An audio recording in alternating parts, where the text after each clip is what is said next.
친구들에게 차마 털어놓지 못할 만큼 이 세상에 저만큼 기구한 인생을 산 사람이 있을까 싶어 이렇게 사연을 올리게 되었습니다.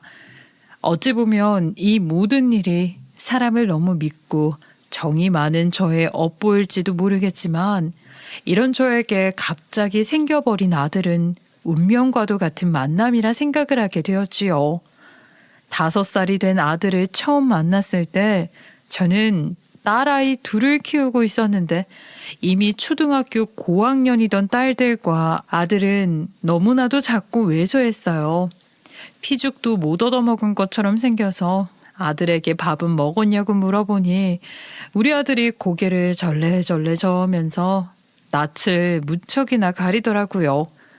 어디 숨을 곳이 없나 두리번거리면서 저를 경계하는 걸 보는 순간 괘씸하고 꼴도 보기 싫다는 생각보다는 내가 품어주어야겠구나 하는 생각이 먼저 들었답니다. 이런 제가 참으로 바보 같다. 차라리 고아원에 무료 봉사라도 나가라 하고 생각하시던 우리 부모님 그리고 나의 친구들까지 그들의 마음을 한순간에 돌릴 순 없었지만 저는 제가 아들에게 진심을 다하고 노력을 하면 언젠간 제 주위 사람들도 제 아들로 인정을 해주지 않을까 하는 생각을 하게 되었지요. 5살 된 아들이 제 가슴으로 뚝 떨어져 내려온 순간 전 제일 먼저 저희 딸들을 설득했고 이미 사춘기가 찾아오는 딸들은 처음에 아들을 괴롭히고 인정해주지 않았어요. 그럴 때마다 화가 치밀고 내가 왜 이 아이를 책임져야 하나 싶은 순간이 문득문득 찾아왔지만 홀로 남은 아들이 불쌍해 결국 품고 말았습니다.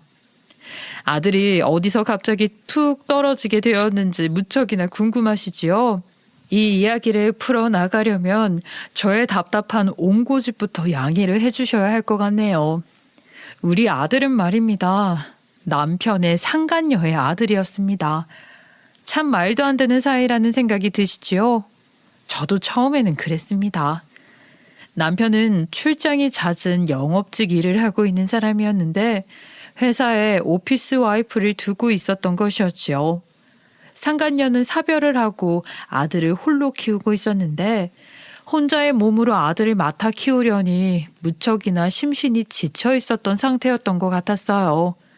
그런 틈을 파고들어 상사였던 남편이 상간녀를 꼬여내게 되었고 둘은 같이 출장길에 오르면서 불륜 관계를 유지하고 있었다고 하더라고요. 남편과 상간녀는 어김없이 둘이 경주로 출장을 빙자한 여행을 떠나게 되었는데 회사에도 집안에도 출장이라 했기에 그저 그런 줄로만 알고 있었지요. 묘하게 들떠있는 남편이 이상해 보이긴 했지만 한 달에 한두 번은 꼭 지방으로 출장을 나갔던 남편이었기에 저와 두 딸은 남편을 의심하지도 못하고 있었어요. 그렇게 두 사람이 경주로 차를 끌고 출발한 지 몇 시간이 지나지 않아서 저는 아주 청천벽력 같은 전화를 받고 지방에 있는 병원으로 한 달음에 달려가게 되었습니다. 경주로 내려가던 중간에 고속도로에서 졸음운전을 하던 차량에 들이받치게 되었고 남편의 차는 완전히 우그러져 형체를 알아볼 수 없게 변했다고 하더라고요. 현장 사진을 확인했을 때 저는 남편에게 숨이 붙어 있다는 것 자체가 기적이라는 생각을 지울 수가 없었어요. 사고의 경위를 파악하기 위해서 경찰이 조사에 나서게 되었고 그 과정에서 남편이 옆에 타 있던 직원과 불륜 관계였다는 것이 밝혀지게 된 것이었습니다. 둘이 함께 끼고 있었던 커플링, 커플 티셔츠, 그리고 여자 휴대폰에서 나온 남편과의 메시지 등으로 불륜 사실을 입증하게 되었고 저는 완벽하게 무너지게 되었습니다. 상간녀는 차량 사고로 세상을 떠나게 되었고 남편은 차량이 우그러지면서 하체가 차량 사이에 끼게 되어 하반신을 아예 사용할 수 없는 불구가 되었지요. 소식을 듣고 한달음에 달려오신 시부모님도 본인의 아들이 불륜을 저질렀다는 사실을 믿지 못하고 저에게 그 어떠한 말도 전하지 못하셨어요. 그저 멍하니 이 현실을 받아들이지 못하고 눈물만 뚝뚝 흘리고 있는 제 눈치를 보실 뿐이었습니다. 우리 아들이 그런 짓을 했다는 증거가 명확하게 나온 것은 아니지 않니? 부하 직원이랑 충분히 개인적인 연락을 할 수 있는 거고.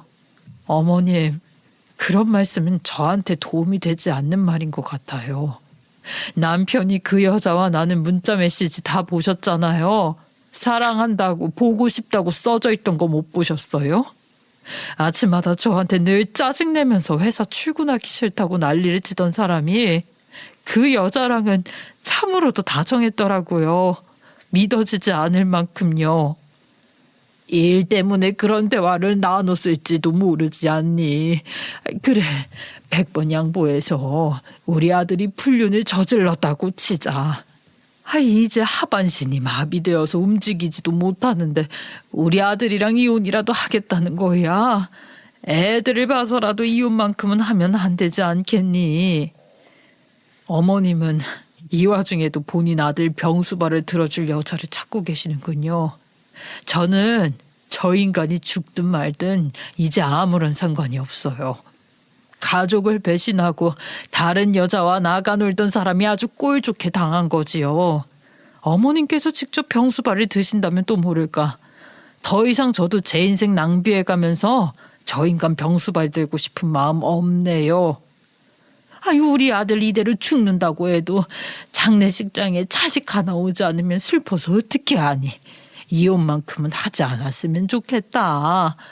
그게 내 욕심이라고 해도 우리 집안에서 이혼하는 사람이 나온다는 건 절대 있어서는 안 될 일이야. 내가 우리 아들 요양원에 보내놓으마. 요양병원에 보내놓으면 뭐가 달라지나요?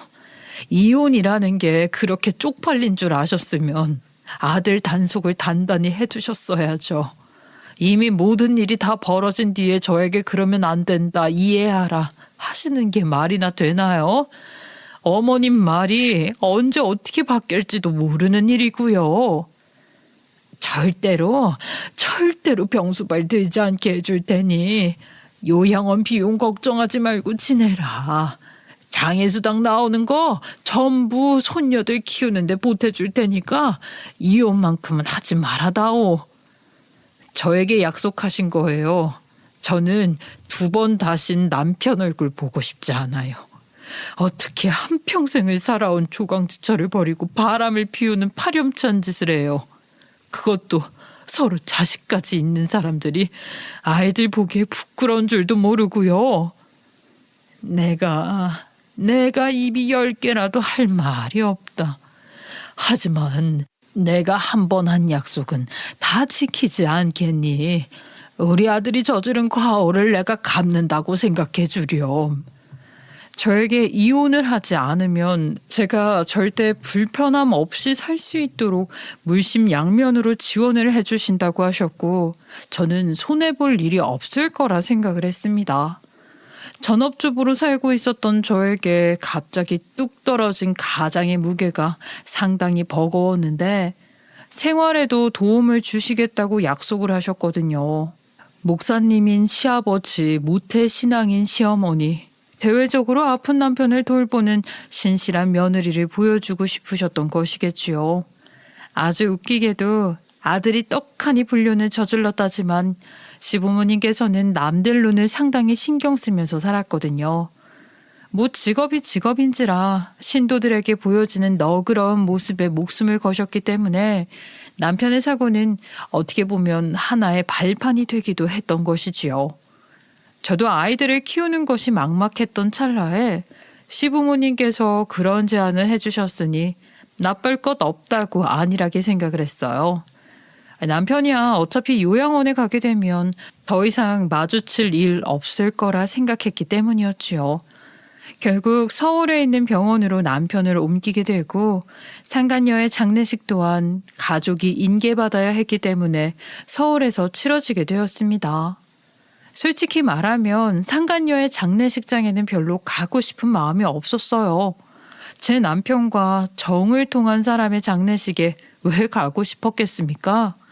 거기다가 이번 사고로 인해서 남편이 반신불구가 되었기 때문에 저는 더더욱 상간녀에게 치가 떨려 국화 한 송이 제대로 올려주고 싶은 마음이 없었어요. 하지만 제가 억울하기도 하더라고요. 상간녀의 가족들이 이 사실을 전부 알고도 제 눈을 똑바로 쳐다볼 수 있는지 궁금하기도 했어요. 전 한번 두고 보자는 심산으로 장례식장을 향했고 그 장례식장에서 저는 충격적인 장면을 보게 되었지요. 휑한 장례식장에는 화환 몇 개만 덩그러니 놓여 있었고 손님으로 보여지는 사람, 가족으로 보여지는 사람은 하나도 없었습니다. 단지 아무런 표정도 없이 여기가 어디인지 인지하지도 못한 어린 남자아이 하나만 상간녀의 영정사진을 빤히 쳐다보고 있더라고요. 저는 너무 놀라서 그 아이에게 다가가 물었습니다. 예, 애기야. 넌 누구니? 할머니나 할아버지는 어디 계시고 혼자 여기 있어? 다른 어른들은 아무도 안 계시니? 아니면 너만 두고 어딜 가신 거야? 엄마가 사진으로만 남겨줬어요. 할머니, 할아버지는 없어요. 엄마랑 둘이 살았어요. 다른 가족은 없어요. 아이는 6살이었지만 아주 똑부러지게 자기의 할 말을 저에게 전했어요. 저는 너무 놀라서 병원 관계자를 찾았고 장례식장을 예약한 사람이 있는지 확인을 했습니다. 하지만 병원 관계자 또한 저에게 아이가 했던 말을 그대로 전해주었어요. 아이만 계속 혼자 있었어요.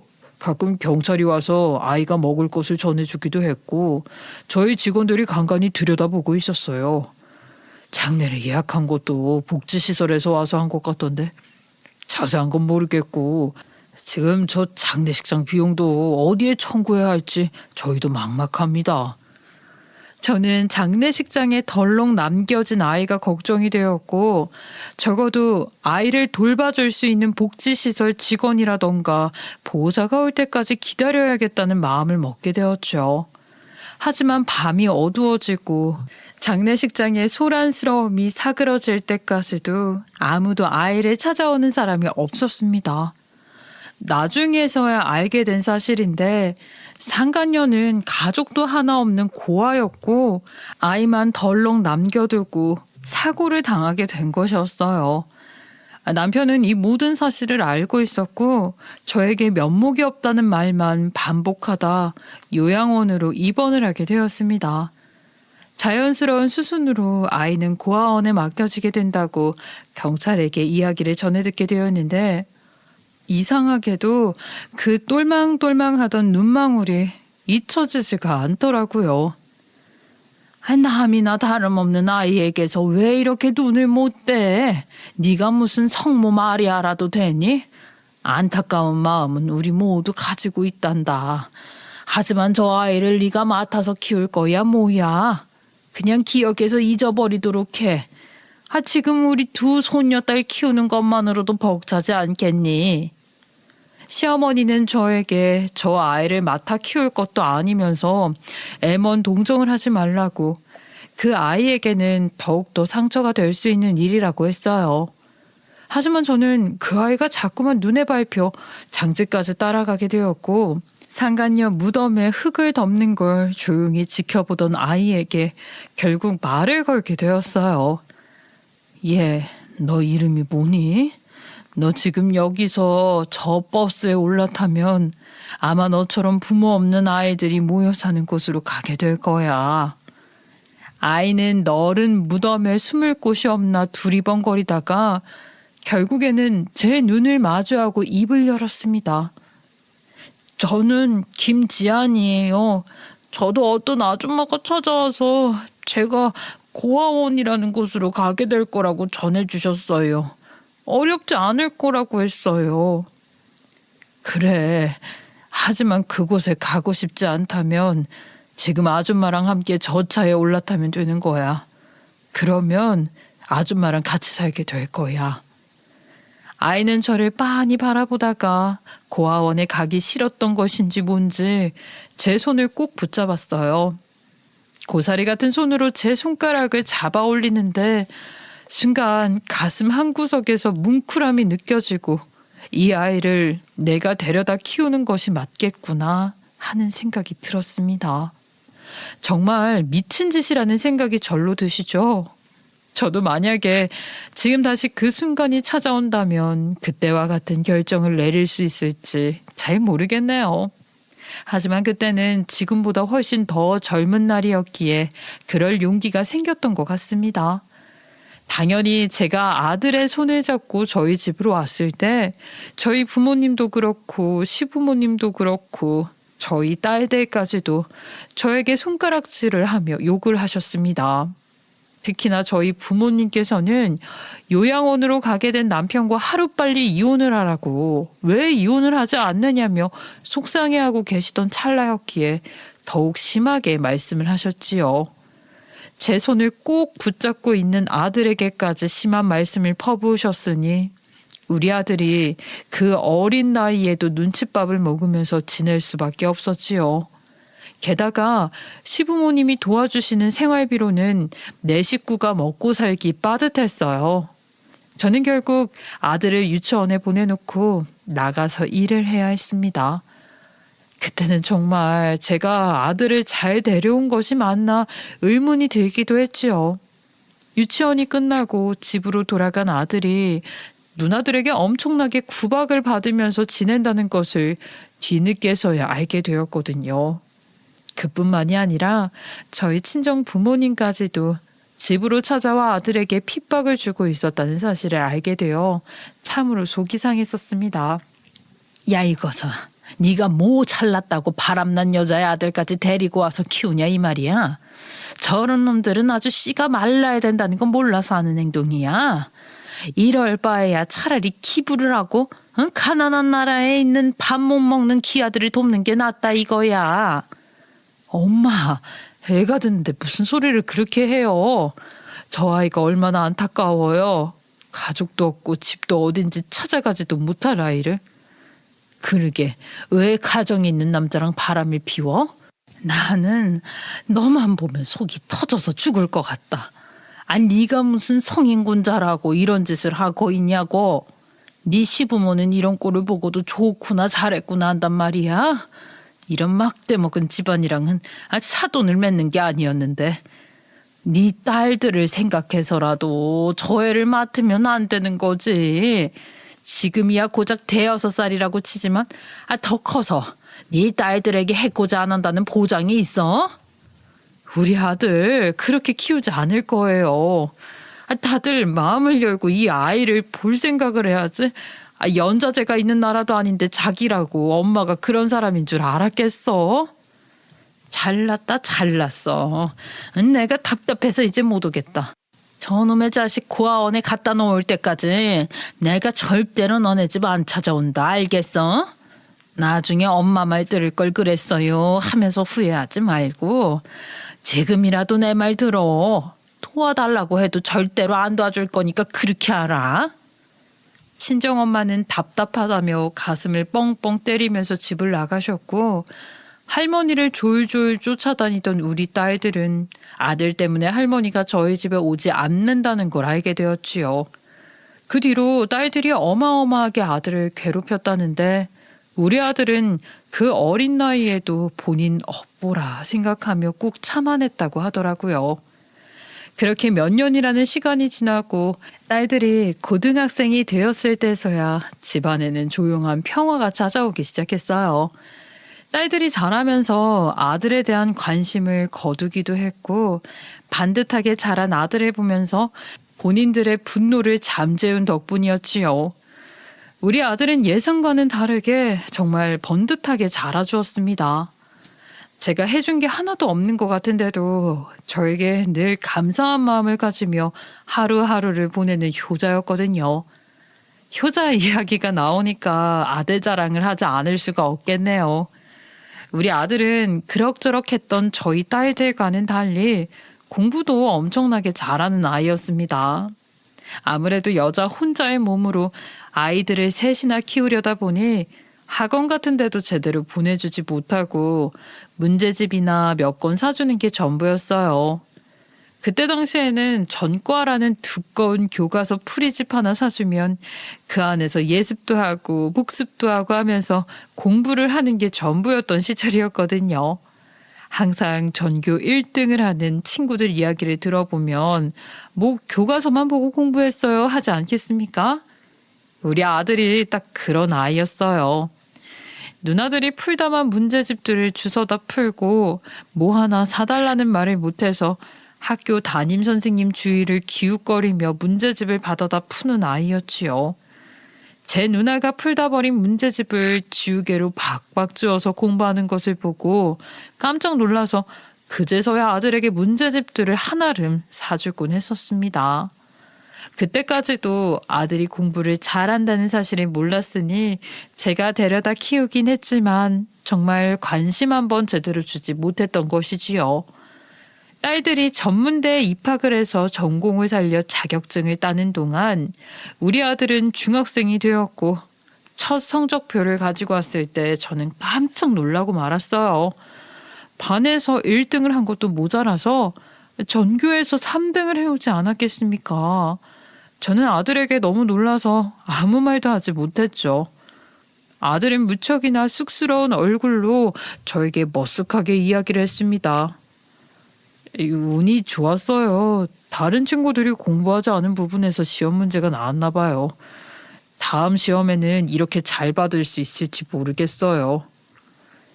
그렇게 겸손을 떨던 아들은 그 이후에 치러진 시험에서도 내리 100점을 받아오는 기함을 토했고 고등학교를 졸업할 때까지 전교 상위권을 놓치지 않았습니다.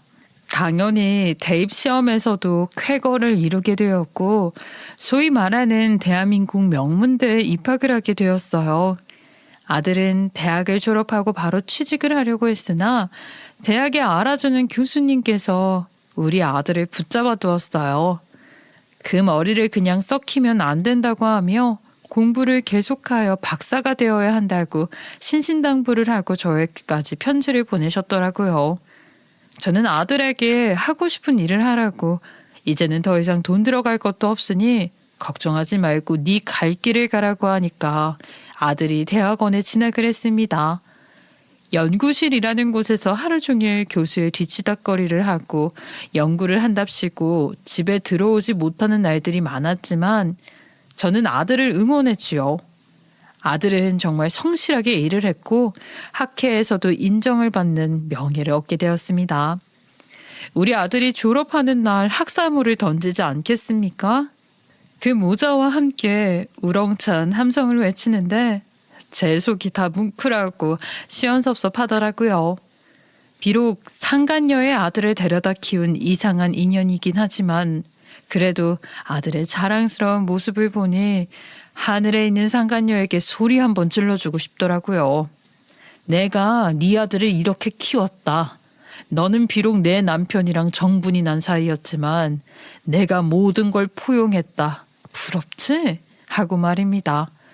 그렇게 정신승리를 하면서 키운 아들이 대학 교수가 되었을 때는 정말 세상을 다 가진 기분이 들었어요. 교수에 임용하는 날 딸들과 제가 찾아가서 꽃다발을 주었을 때 우리 아들은 저에게 정말 진심을 다해서 이렇게 말을 했습니다. 어머니, 진심으로 감사합니다. 어머니가 아니었으면 전 아마 이런 행복한 삶을 살지 못했을 거예요. 다 어머니 덕분입니다. 어머니께서 저를 거둬두신 덕분입니다. 누나들도 제가 얼마나 눈엣가시였겠어요. 근데 저를 결국 품어주셔서 정말 감사합니다. 내가 해준 게 뭐가 있니? 좋은 학원에 보내준 것도 아니고 널 위해 돈을 펑펑 쓸 수 있었던 것도 아니었는데 다 너 스스로 해낸 거지. 나는 네가 나를 엄마라고 불러주는 것만으로도 행복해. 내가 한 일이 남들에겐 이상한 일일지 몰라도 너를 보면 참 잘했다 싶어. 앞으로도 우리 이렇게 엄마 아들 하면서 잘 지내보자. 우리 아들의 앞길을 축하하고 축복해. 아들의 진심이 그 어떤 황금보다 값지게 느껴지고 과분하게 느껴졌어요. 저의 지난날에 대한 보상을 받는 것 같았고 무척이나 뿌듯한 마음이 가득했지요. 딸 둘을 모두 시집 보낸 뒤라 아들만 장가를 보내면 제 노후는 충분히 혼자 즐길 수 있겠구나 싶더라고요. 아들에 대한 걱정 말고는 다른 건 없었어요.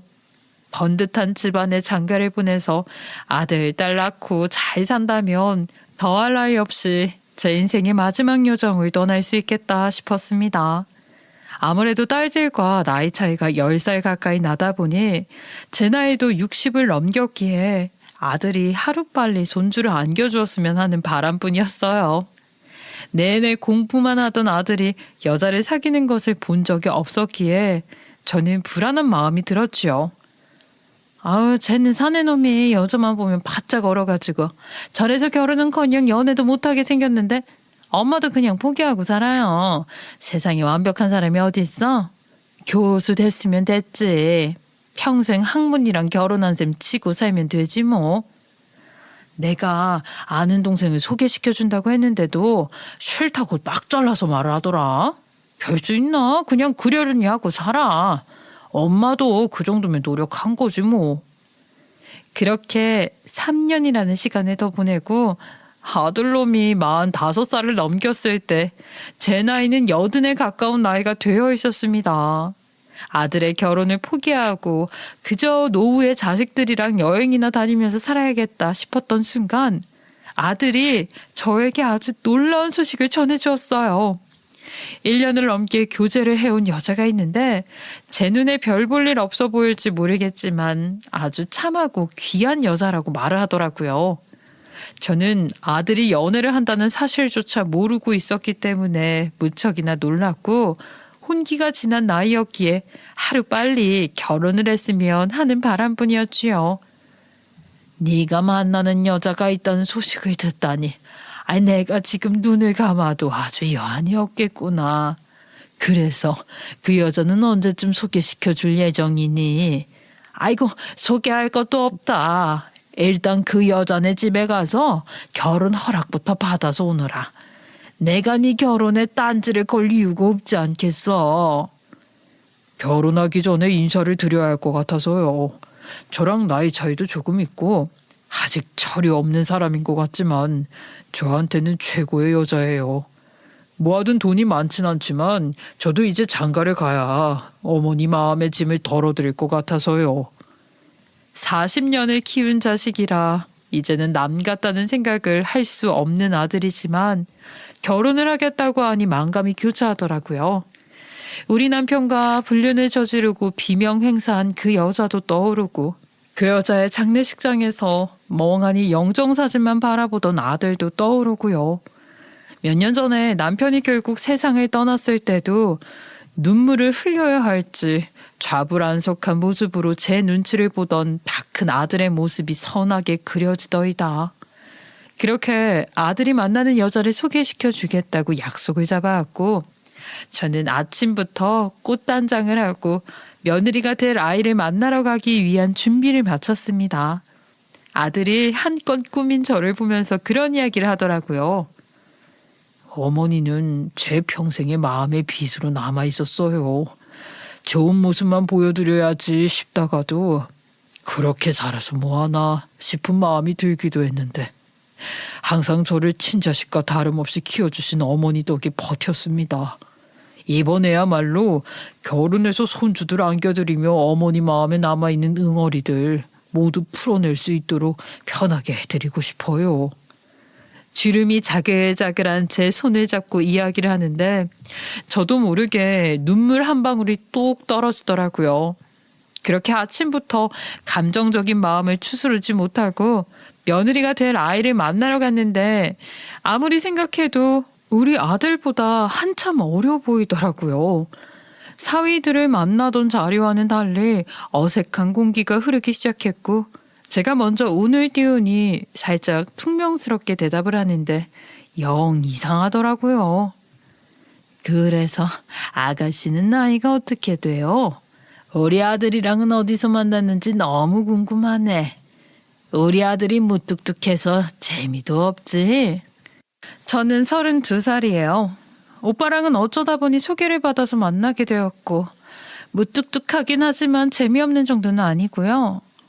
그런데 처음 뵙는 자리에서 말부터 놓으시니 제가 아무리 오빠랑 결혼할 사이라고는 하지만 대우를 못 받는 것 같은 기분이 드네요. 저를 새초롬하게 바라보면서 이야기를 하는데 순간 당황스럽더라고요. 사위와 며느리는 달라도 너무나도 달랐습니다. 저는 아무 말도 하지 못하고 아들의 눈치를 보고 있었는데 아들이 며느리의 손을 잡더니 나무라는 얼굴을 하더군요. 며느리는 그런 아들에게 입을 쭉 내밀고는 나 삐졌소 하는 티를 내는데 아들이 저에게 미리 왜 철이 없다고 이야기를 했는지 알 것 같았습니다. 한참 동안 대화 없이 밥을 먹다가 결혼에 대한 본격적인 이야기가 나오자 며느리는 저에게 이런 말을 했어요. 제가 오빠와 결혼 준비를 하다 보니 여러 가지를 준비할 게 많더라고요. 원래 집은 남자가 해야 한다고 알고 있는데 몇 평짜리 집을 해주실 거예요? 집을 해달라고? 아유, 내가 모아둔 재산이 넉넉한 편은 아니라 집은 아들이 대출받아서 구해야 할 것 같은데. 대출을 받아야 한다고요? 신혼부부가 대출받아서 생활하기엔 너무 부담이 큰 것 같은데 일부라도 도와주셔야죠. 누나들이 2분이나 있다고 들었는데 신우들 결혼할 때도 이런 한 푼 지원 안 해주셨나요? 오빠가 친자식이 아니라서 일부러 무시하는 것은 아니죠? 뭐라고요? 아니 아가씨, 말이 너무 과하다는 생각 안 하나? 내가 가슴으로 품은 자식이지만 친자식보다 더 친자식으로 키웠네. 나이가 이만큼 찼으면 스스로 결혼 준비를 할 생각을 해야지. 아직도 부모에게서 자립을 못한다는 게 말이나 되는 소리인가? 요즘 시대에 부모에게서 빠르게 독립하고 자립하는 자식들이 몇이나 되겠어요? 오빠도 아직 어머님이랑 살고 있잖아요. 아가씨네 집에서는 얼마 정도 지원을 해주신다고 하셨는가? 내가 내 딸들에게라도 돈을 빌려서 그럼 그 정도는 마련을 해주겠네. 그러니 며느리가 기가 차다는 듯이 기침을 한번 뱉고는 이렇게 이야기를 하더라고요. 집을 구하는데 저희 집에서 뭘 보태요? 원래 남자가 해오는 집의 10분의 1만 준비를 하면 된다고 그러더라고요. 10억짜리 집을 해주시면 1억 혼수. 요즘은 다들 그렇게 하는데 시누이들 시집 보내실 때 그렇게 안 하셨어요? 우리 딸들은 각자 자기가 번 돈으로 시집을 갔네. 다들 그 정도 능력은 된 상태에서 결혼을 했으니까. 아니 나는 이 결혼 반대할 생각 없어. 하지만 아가씨가 이렇게 시작부터 삐걱거리는 티를 내면 아니 내가 무슨 말을 더 할 수 있겠어? 친자식과 저희 오빠를 차별하시는 게 아니라면 됐어요. 저는 우리 오빠가 혹여나 무시라도 받으면서 생활했을까 봐 걱정이 많았거든요. 내가 도대체 어떤 말로 우리 아들을 차별하고 무시하는 뜻을 비췄다고 계속 그 말을 하는 게야. 혹시 찔리는 건 아니시죠? 오빠가 하도 길을 못 펴고 사는 것 같길래 그냥 던져본 말이었어요. 아니면 아닌 거지 왜 화를 내세요? 어머님이 너무 예민하시다. 아니면 그냥 아닌 거죠. 혹시 제 말에 기분 나쁘셨어요? 아이고, 그럼 죄송해요. 그러면서 꼬리를 살짝 내리는 며느리가 너무나도 마음에 들지 않았지만 그 자리를 마치고 나오는데 아들에게 차마 그 여자가 별로라는 말을 못하겠더라고요. 제가 이 자리에서 반대를 하면 아들은 제 말을 들을지 몰라도 2번 다시는 여자를 만나지 않으려고 할 것 같았기에 제가 한 수 접어야 했습니다. 아들이 평생 혼자 사는 꼴을 보느니 그저 제 속이 조금 답답하고 분통이 터지더라도 제가 좋다는 여자랑 함께 사는 게 더 행복할 것 같았거든요. 게다가 제가 앞으로 살면 몇 년이나 더 살겠습니까? 평생의 반려를 만나서 아들이 행복하기를 바라는 마음만 가득했습니다. 어머니, 오늘 자리가 불편하지는 않으셨나요?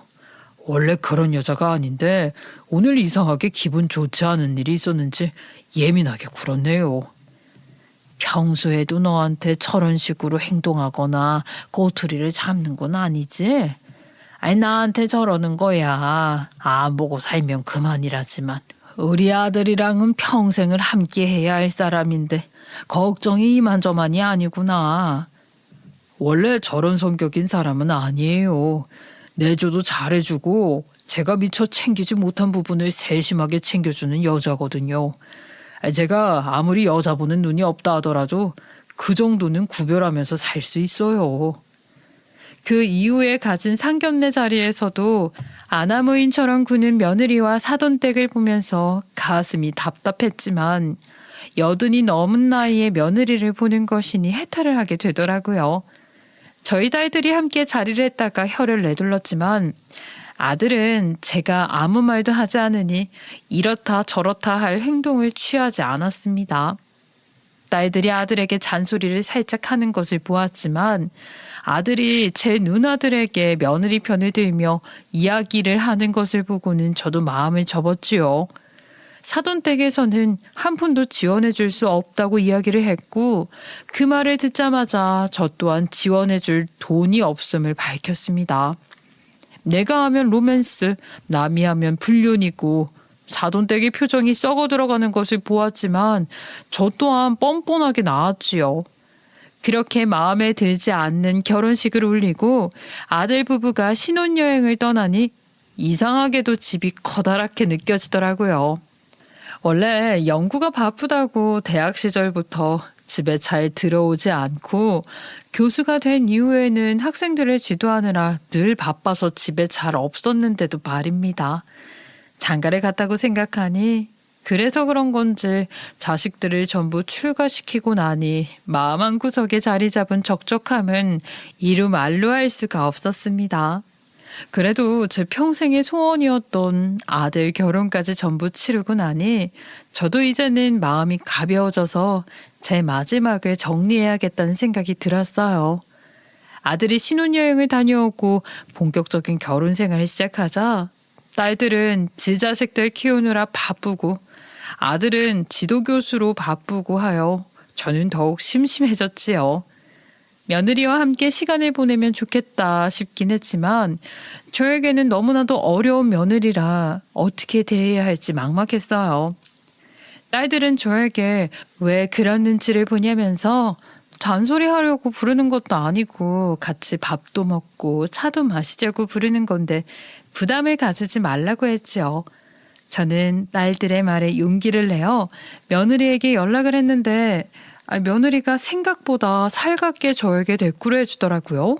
저는 며느리와 만날 약속을 잡았고 한 식당에서 만나 밥을 먹고 자리를 옮겨서 커피를 마시러 갔습니다. 나이가 80이 넘어서 그런지 젊은 아이들이 가는 카페에 가서 커피를 마시는 게 영 어색하긴 했지만 며느리는 아주 좋아하더라고요. 하지만 대화를 하면 할수록 이상하게 며느리에게 말려드는 것 같은 기분을 지울 수가 없었습니다. 요즘은 전화도 잘 하지 않는 시어머니가 대세라고 하더라고요. 물론 어머님께서 저에게 전화를 자주 하시는 건 아니지만요. 그냥 그렇다고요. 그런데 어머님, 남편이 말하기를 친자식이 아니라고만 하던데 어떻게 키우게 된 건지 자세하게 말씀해 주시면 안 돼요? 이제 결혼도 했는데 남편이 꽁꽁 숨겨서 궁금했거든요. 혹시 고아원에서 데리고 오신 거예요? 아니면 뭐 배다른 남매 이런 거예요? 내 아들이 말하지 않으면 이유가 있겠지. 그런데 뭐가 중요하다고 자꾸 캐묻고 그래. 부부 사이에 알아서는 곤란한 것들도 있는 법이야. 내 아들이 직접 말하지 않는 이상 나도 말해줄 이유가 없구나. 내가 평생을 키워온 자식이니 내 자식과 다를 거 없다. 그러면 어머님 노후 준비는 잘 되어 있으신 거예요? 이제 나이가 있으시니 병원 다니실 일만 남으신 것 같은데 혹시라도 저희 부부에게 기대시려고 하시는 건 아니죠? 남편은 끝까지 저에게 어머님 모시고 살자고 했었거든요. 근데 저는 좀 불편하더라고요. 친모도 아닌데. 너무 서운하게 듣지는 마시고요. 그렇게 말을 하는데 기분도 나쁘고 도저히 기가 차서 같이 차를 마시는 게 어렵겠더라고요. 그날 집으로 돌아와서 열불이 터져서 딸들에게 전화를 걸었더니 그런 싸가지 없는 게 어디서 굴러 들어온 거냐며 화를 내더라고요. 그래도 딸들이 제 편을 들어주면서 이야기를 하니까 마음의 부담이 조금 가라앉는 것 같았지만 아들 부부가 잘 사는지 걱정이 되긴 했습니다. 넌지시 아들에게 며느리가 이런저런 것들을 물어보더라. 너희 사이에는 잡음이 없냐고 조심스레 물어보니 아들이 한숨을 푹 쉬더라고요. 별 이야기는 아닌데 무척이나 궁금해하더라고요. 하지만 어머니께서 마음 아파하시는 이야기라 굳이 꺼내지 않았어요. 다음에 저에게 또 물어보거나 어머니께 무례하게 굴면 제대로 알려둘게요. 어디 아프신 데는 없으시죠? 나야 뭐 다 늙어서 온몸이 아프니 어디가 더 아픈지도 모르겠다. 너희 부부 사이에 문제가 없으면 됐어. 이만 끊자. 아들 부부가 잘 살고 있다고 하니 저도 더 걱정하지 말아야겠다 하고 마음을 먹었는데 어디 사람 일이 그리 마음처럼 되겠습니까? 제가 글쎄 나이가 있다 보니까 깜빡깜빡하기도 하고 영 먹는 것도 시원치 않아지더라고요. 혹시나 큰 병일까 싶어서 병원에 찾아가게 되었지요. 병원에서는 자연스러운 노화라고 이야기를 하더니 저에게 간염이 있다고 말을 한 게 아니겠습니까? 간경화로 번지게 되면 큰일이라고 하더라고요. 지금은 약물로 조절이 가능하지만 병이 깊어지면 간이식이 필요할 수도 있다고 하며 꾸준히 병원에 와야 한다고 했습니다. 저는 덜컥 겁이 나서 자식들에게 이 소식을 전했고 아들은 저에게 바로 합가를 해서 같이 살자고 이야기를 하더라고요. 병이 깊어지기 전에 자식들의 도움을 받으시는 게 좋지 않겠어요? 와이프가 전업주부로 살고 있기도 하고 저희는 아직 자식도 없잖아요. 누나들은 자식들 돌보랴 시댁 다니랴 바쁘던데 어머니 집 정리하고 저희와 같이 살았으면 좋겠습니다. 제가 모시고 싶어요. 처음에는 합가 따위 죽어도 하지 않겠다고 마음을 먹었었는데 제 병이 깊어지면 큰일이라는 소리를 듣다 보니 저도 사람인지라 무섭긴 하더라고요. 아들이 이렇게까지 이야기를 하는데 같이 살아도 되지 않겠나 싶은 마음에 아들에게 합가를 하겠다고 말을 전하니 아들은 무척이나 좋아했어요. 거기다가 저희 딸들도 병원비 보태주겠노라 약속을 했으니 적어도 며느리에게 짐이 되지는 않겠다 싶었지요. 하지만 며느리의 생각은 저와 너무나도 무척이나 달랐던 것 같습니다. 제가 짐을 정리하고 간단하게 추려서 아들의 집에 찾아가니 며느리가 문을 열어주지 않더군요. 혹시나 집에 없는 건가 싶어서 며느리에게 전화를 거니 전화도 받지 않았습니다. 아들이 대학에서 일을 하고 있는 동안 전화를 거는 것이 무척이나 미안했지만 며느리가 까먹고 밖에 나갔을 수도 있으니 어쩔 수 없었지요. 제 말을 전해들은 아들이 놀래서 며느리에게 전화를 걸겠다고 이야기를 했고 저는 아들 집 앞에서 한참을 기다렸어요. 곧이어 아들이 차분한 목소리로 일이 끝나서 집에 가고 있다면서 금방 도착할 테니 먼저 들어가 있으라며 집 비밀번호를 알려주더라고요. 비밀번호를 갠신히 누르고 집에 들어가니 아주 놀라운 광경이 제 눈앞에 펼쳐졌습니다. 아니 며느리가 팔짱을 끼고 현관문 앞에서 저를 노려보고 있던 것이었지요. 어머님, 정말 양심도 없으시네요. 분명히 합간하지 않겠다고 하지 않으셨어요? 노후 준비도 적당히 되어 있으신 거 아니었냐고요. 도대체 이제 와서 같이 살겠다고 하시는 신부가 너무 고약해서 말이 안 나오네요. 제가 왜 어머님을 모시고 살아야 해요? 내가 살면 얼마나 더 살겠니?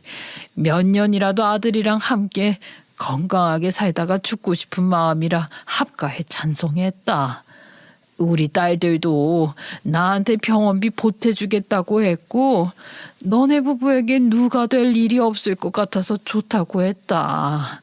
너는 애가 집에 있으면서도 몇 시간 동안 없는 척 전화도 안 받고 나를 왜 밖에 세워두니? 아, 진짜 몰라서 물어요? 이러니까 며느리한테 천대를 받는 거지. 내가 왜 늙은 노모를 모시고 살아야 하냐고. 이럴 줄 알았으면 결혼 안 하는 건데. 처음에 합가 같은 거 약속한 적도 없다니까? 나가라고. 내 집에서 나가줬으면 좋겠다고. 이게 왜 네 집이야? 내 아들이 얻은 내 아들 집이지. 내가 막말로 너한테 시집살이를 시켰니? 잔소리를 했니? 내가 왜 이런 취급을 받아야 하니? 당신 막말로 우리 남편 친모도 아니라며. 내가 이야기 듣고 얼마나 기함을 토했는지 알아? 상간녀애를 키울 생각을 한 것도 참 대단해. 친모도 아니면서 상간녀애 데려다가 키우면 남들이 대단하다고 박수라도 쳐줄 줄 알았나 봐. 나는 아니거든. 뭐가 어째고 어째? 그런 이야기를 다 들어놓고도 감히 내 아들에게 상간녀 아들을 운운하면서 마음의 빚을 지워. 내가 뭐 틀린 말 했어? 성녀라도 납신 줄 알았네. 그러면 뭐 불륜을 저지른 남녀에게 면죄부라도 쥐어주는 것 같았나 봐. 불결하게 불륜을 저지르고 그 아들을 품어? 사람이 그렇게 가식적으로 사니까 저랑 사사건건 부딪히는 거예요. 이런 걸 가식이라고 말을 하다니.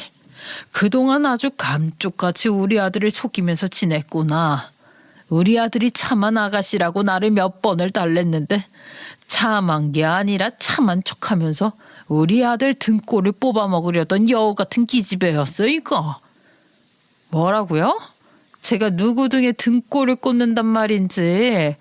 어머님이 우리 남편 등에 빨대 꽂아놓고 있는 거죠. 어릴 때부터 똑 부러지던 사람이었다던데 미리 싹수가 시퍼런 거 확인하고 거두신 거 아니에요? 어머, 소름이다 진짜. 그 어린애를 보고 그런 생각을 어떻게 한단 말이냐. 내 인생을 다 바쳐서 키운 내 자식이나 다름없는 놈인데 어떻게 그런 소리를. 표독스럽게 쳐다보실 땐 언제고 이제 와서 불쌍한 척 이야기를 하시는 거예요? 솔직히 시누이 2명으로는 노후 준비 안 될 것 같으니까 호구 하나 잡으신 거 아니에요? 우리 남편을 어떻게든 구슬려서 평생 득에 업혀 살아보려고 그러신 거 아니냐고요. 말이 뱉으면 단 줄 알아? 내가 어떻게 키운 자식인데 그런 소리를 해. 그러니까요. 그렇게 곱게 키운 자식한테서 이제 그만 떨어지시라고요. 시누이들도 둘이나 있는데 왜 우리 집으로 오시는 거예요? 아들이 나랑 같이 살고 싶다고 해서 짐 싸들고 왔더니 이런 면박을 당할 줄 누가 상상이나 했겠니? 저는요, 가식 같은 거 떨 줄 몰라요. 그러니까 솔직하게 말을 하잖아요. 우리 집에 들어올 생각도 하지 말라고. 나는 어머님 같은 사람이랑 같은 집에서 같은 밥 먹기 싫다고요. 가식적으로 구는 사람이랑 있으면 소름이 다 돋는다니까요. 여기 봐봐요. 제 팔에 소름 돋는 거 보이시죠? 그러면서 저에게 팔을 들이미는데 정말 어떤 반응을 해야 할지도 모르겠더라고요. 아들이 모시고 살고 싶다고 진심으로 말을 했기에 며느리와도 이미 대화가 다 된 이야기라고 생각했던 제가 바보 같았던 거지요. 며느리가 이렇게나 저랑 살기 싫어하는데 제가 이런 수모를 당하면서까지 아픈 몸을 이끌고 이 집에 발을 들여야 하나 싶었습니다. 이미 진행이 되고 있는 간염이었기에 앞으로 스트레스를 받지 않게 조심하며 살아야 한다고 들었는데 며느리랑 살다 보면 그게 제 마음대로 되지 않겠더라고요. 시어머니 노릇할 생각하지 말고 우리 인생에서 그만 빠져달라고요. 합가 같은 거 하기 싫으니까. 당장 짐 싸서 집으로 돌아가라니까. 교사들 등에 빨대 꽂아서 어떻게든 편하게 살 생각하지 말고 좀. 나는 단 한 번도 우리 아들 등에 빨대 꽂으면서 살 생각을 해본 적이 없다. 어떻게 자식에게 짐이 되는 부모가 되고 싶겠니? 이런 소리 들으면서까지 너희와 함께 살고 싶은 마음 없다. 어머머머, 잘 생각했어요. 내가 남편에게는 잘 설명해 드릴 테니까 우리 남편이랑 연락할 생각도 하지 말고 오늘 일은 이럴 생각도 하지 마세요. 아들 이혼시키면 누구 손해겠어요? 저는 아직 젊고 어리니까 다른 남자 만나서 시집가면 그만이거든요. 근데 당신 아들은 아니잖아. 그러니까 앞으로는 제 눈치 보면서 잘 하시라고. 며느리가 저에게 막말을 뱉어내는 순간 갑자기 뒤에서 예상하지도 못한 시커먼 형체가 불쑥 나타나더니 며느리의 뺨을 확 치는 게 아니겠습니까? 전 너무 놀라서 어안이 벙벙했고 짝소리와 함께 고개가 돌아간 며느리도 뺨을 부여잡고 입을 떡 벌리더라고요. 그 시커먼 형체는 다른 사람도 아닌 우리 아들이었습니다. 내가 분명 그 이야기는 우리 가족 모두에게 상처니까 말하지 말라고 했을 텐데 우리 어머니한테 그게 무슨 말버릇이야. 늘 이래왔어? 우리 어머니가 도대체 너한테 뭘 그렇게 큰 실수를 했다고 사사건건 불만만 가득하게 굴어? 아니 여보, 지금 학교에 있을 시간 아니야? 여긴 어떻게 왔어? 어머니, 그 사이에 지금 남편에게 연락해서 고자질을 하신 거예요? 어디 생사람을 잡고 있어. 어떻게 부모한테 그런 소리를 할 수가 있어. 등에 빨대를 꽂아? 호구가 어째고 어째? 그게 며느리 입에서 시어머니에게 할 소리야. 당신은 뺨 한 대로도 부족해, 알아? 아니, 뭐가 어쩌고 어째? 나이 어린 여자 만나서 하호 웃으면서 살고 싶으면 이 정도는 감사하면서 살아야 하는 거 아니냐고. 내가 뭘 잘못했다고 내 뺨을 때려? 대학 교수라는 사람이 이런 식으로 손을 올려도 되는 거야? 그러길래 그런 소리를 왜 입 밖으로 꺼내는 거야? 내가 밖에서 듣고 싶지 않아도 다 들려서 어쩔 수 없이 들었다. 우리 어머니가 어떤 사람인데 네가 감히 상간녀를 운운하면서 우리 어머니 가슴에 상처를 줘? 그러면 내가 예상치도 못하게 갑자기 시어머니랑 합가하게 생겼는데 그걸 다 참으면서 살아야 한다는 거야? 아, 내가 무슨 죄를 지어서 놓친 내 병수발이나 하면서 살아야 하는 거냐고? 뺨이 욱신거려 죽겠네. 내가 이거 고발할 거야. 고발? 고발해. 징계나 잠시 먹고 추문이나 잠시 돌겠지. 내가 이럴 줄 알고 몇 개월 동안 혼인신고를 미루자고 이야기를 한 거야. 당신이 어떤 사람인지 우리 가족에게 어떻게 할지 몰라서. 이렇게 못된 마음을 먹고 있는 줄 알았으면 애초에 결혼도 하지 않았어. 나에게 가머니설로 우리 가족에게 평생 잘하겠다고 할 땐 언제고. 그래, 고발해. 나도 너 고발할 테니까. 아들이 소리를 지르며 화를 내는 모습을 처음 본 저는 너무나도 놀랐지요. 생전 화 한 번 내본 적 없었던 우리 아들이 저를 위해 그 좋아하던 여자에게 소리를 지르고 손을 올리는데 입이 다물어지지가 않았습니다. 내가 처가에 빌려준 돈 4천만 원 당장 갚아. 그 돈 안 주면 민사소송이든 뭐든 전부 걸고 넘어질 테니까 그런 줄 알라고. 내가 못할 것 같지? 자용증까지 있는 마당에 왜 못하겠어? 우리 어머니께 했던 말 모두 사과해. 사람이 치사하게 갑자기 돈 가지고 이런 게 어딨어? 결혼할 때 당신이 먼저 해주겠다고 했던 돈 아니야? 내가 언제 먼저 해주겠다고 했어? 돈 안 빌려주면 결혼 못한다면서 감나라 배나라 한 게 누군데 그래? 내가 통화 녹음까지 다 해뒀거든. 이거 전부 증거로 쓸 수 있는 거 알지? 어머, 당신 정말 소름이다. 어떻게 그런 걸 증거로 하나하나 남겨둘 수가 있어? 당신 날 사랑하긴 하는 거야? 그런 식으로 논점을 흘릴 생각하지 마. 내가 어떻게든 소송을 걸어서라도 그 돈 받아낼 테니까 그런 줄 알라고. 우리 집에 갑자기 그런 큰 돈이 어딨어. 그래. 내가 어머님께 사과할게. 합가? 할게. 그러니까 우리 친정집은 그냥 냅두라고. 며느리가 저를 휙 돌아보더니 아주 모기만한 소리로 저에게 잘못했다고 이야기를 하더라고요. 아들이 사돈댁에 돈을 빌려줬다는 것도 기가 막혔지만 그 돈을 갚으라고 했다고 저에게 잘못했다고 말을 하는 며느리는 더욱이 이해가 가지 않고 어이가 없었습니다. 저는 며느리의 사과를 받아주지 않았고 며느리는 점점 씩씩거리면서 저에게 잘못했다고요 하면서 적반하장으로 굴더라고요.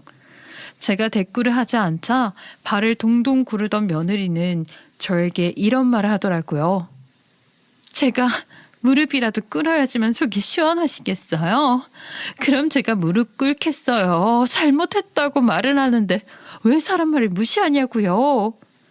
저는 그런 며느리의 말을 계속해서 무시했고 아들은 제 표정을 살피더니 한숨을 내쉬고 큰 결심을 한 듯 주먹을 꽉 쥐었습니다.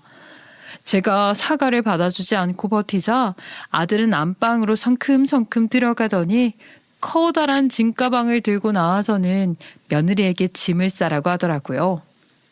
우리 어머니께서 결혼을 반대했더라면 난 당신과 결혼하지 않았을 거야.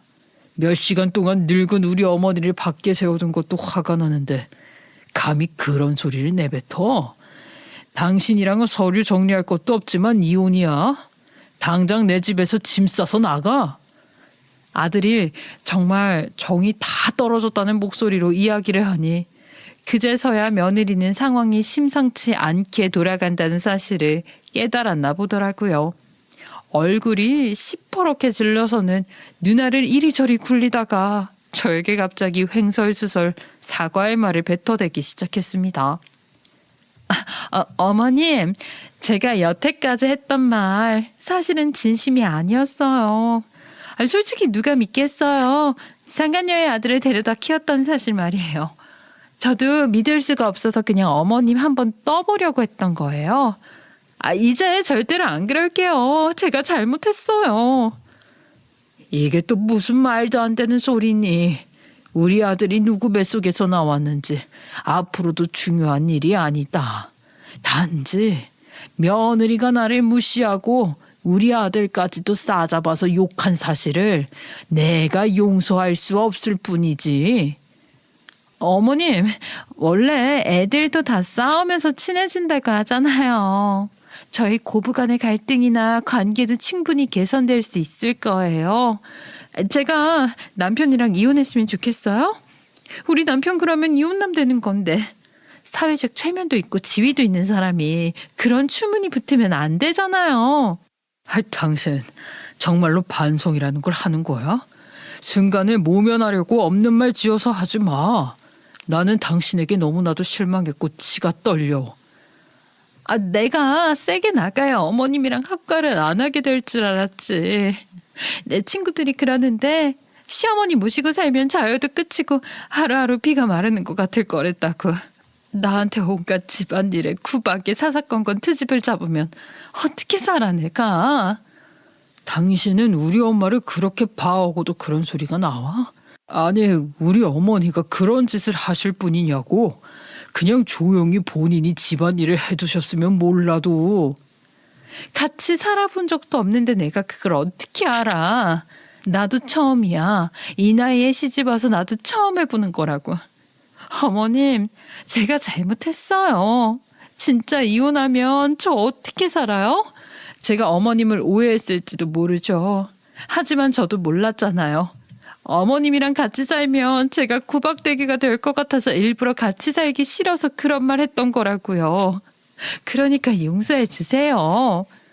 며느리는 애처럼 울면서 저에게 잘못했다고 빌기 시작했고 그런 며느리를 보는데 제 마음 한구석이 참 찝찝하니 이상하더라고요. 며느리의 말처럼 같이 살아본 적도 없고 서로에 대해 모르는 게 많은 사이인데 주변에도 시댁이랑 합가를 한다고 하니 지옥으로 들어가는 거라고 말렸겠지요. 시집살이라는 말이 괜히 있겠습니까?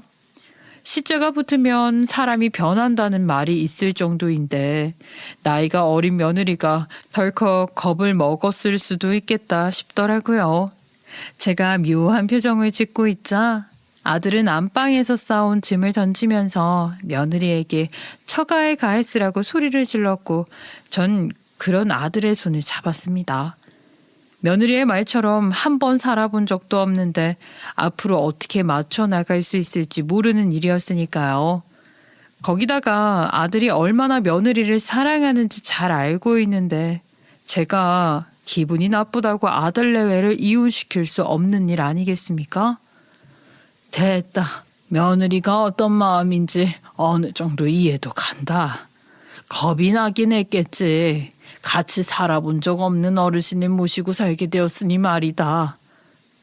주변에도 아들 시댁이랑 함께하면 지옥문이 열린다고 하니까 제가 너무 겁이 났어요. 죄송해요, 어머님. 제가 앞서 뱉었던 말들 전부 진심 아니었어요. 솔직히 어머님이 남편을 데려다 키웠다고 했을 때 진짜 대단하다고 생각했어요.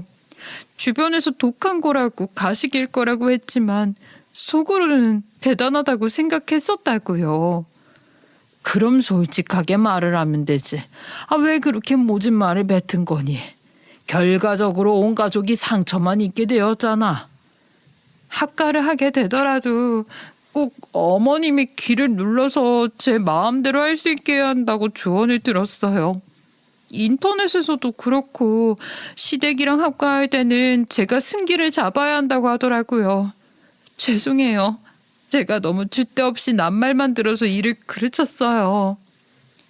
우리가 남으로 산 시간이 많긴 하지만 앞으로 서로 조율하면서 충분히 어우러져 살 수 있을 거라고 믿었단다.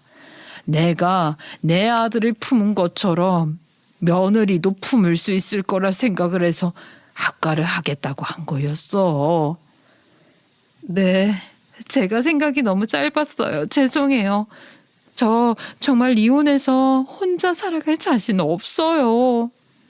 그때부터 며느리가 엉엉 울기 시작하는데 더욱이 아이 같아 보여서 제가 할 말이 없더라고요. 아들의 얼굴도 참으로 피곤해 보이고 대화를 이쯤에서 끝내야 할 것 같다는 생각이 들었습니다. 내가 괘씸해서 당장 우리 아들이랑 이혼시키고 싶지만 그게 내가 할 짓이 아니라는 걸 잘 아네. 우리 아들이랑 좋아서 결혼까지 한 걸 테니까 내가 한번 용서를 해줄 테니 앞으로는 나에게 퉁명스럽게 굴지 말고 고부간의 갈등 없이 한번 잘 지내봤으면 한다. 그 말에 며느리는 복잡한 얼굴을 하더라고요. 그도 그럴 게 당장 처가에 얽힌 돈 문제며 뭐며 직장도 없는 며느리의 처지가 뼈저리게 느껴졌었던 것 같습니다.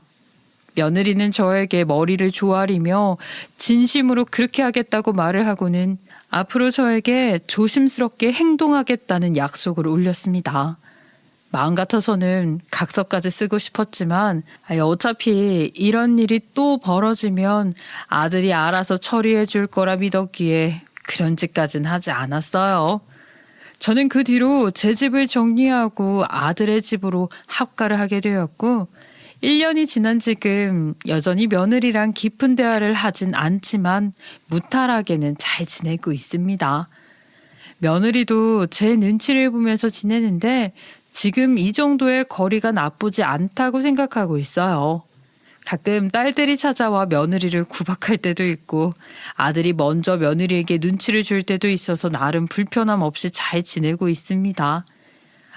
그리고 처가에서는 돈 문제 때문인지 뭔지 며느리 편을 들지 않더라고요.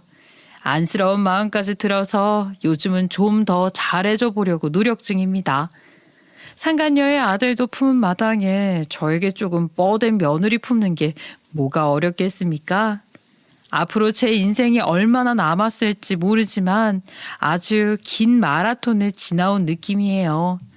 마지막까지 모두를 품고 사랑만 하다 떠날 수 있도록 노력해 보려고 합니다. 제 긴 이야기가 조금 답답하실지 모르겠지만 여든이 넘은 할머니의 너그러운 마음이라 생각해 주시면 고맙겠습니다. 구독자 여러분들께 더 재미난 이야기 들려드리지 못해 아쉽지만 제 이야기는 여기서 마치도록 하겠습니다. 감사합니다.